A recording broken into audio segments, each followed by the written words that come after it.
আগে ভিডিওটি দেখুন।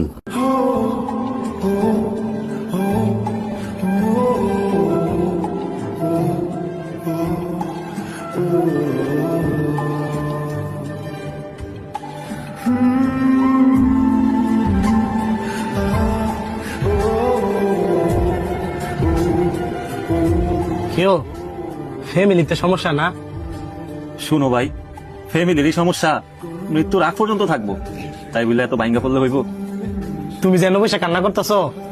এই প্রবাসের মাটিতে চোখের পানির কোনো মূল্য নাই। সবাই সবার কাজ নিয়ে ব্যস্ত, দেখার মতন কেউ নাই। এই প্রবাসের মাটিতে হাজারো কষ্ট বুকে চাপা দিয়ে রাখতে হবে, এখানে কেউ কারো কষ্টের ভাগ নেয় না। আর কত কষ্ট বুকে চাপাতে রাখবো? বউরে কিছু দিলে মায়ের রাগ করে, মারে কিছু দিলে বউ রাগ করে। শুধু বোনের আবদার, ভাইয়ের আবদার, বাপের আবদার, এই আবদার নিয়ে রাত্রেবেলা ঘুমানো লাগে। কেউ একটা বার জিজ্ঞাসা করে না আমার আবদারটা কি, আমি কি চাই।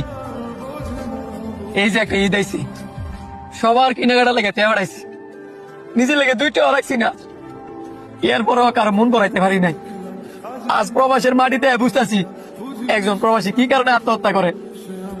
এই যে কাজের মধ্যে একটু ভুলেলে কুফিলে লাত্তি মারে, কষ্ট হইলে ওই কষ্ট সহ্য করে নিতাম পারি। এই যে বন্ধুরা কষ্ট দেয়, ওই কষ্ট সহ্য করে নিতাম পারি।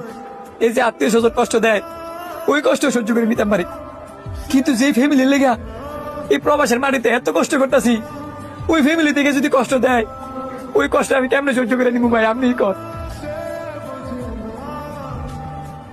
আমরা কি টের মেশিন যে যখন টের চাইবো তখন টের দিতে হইব?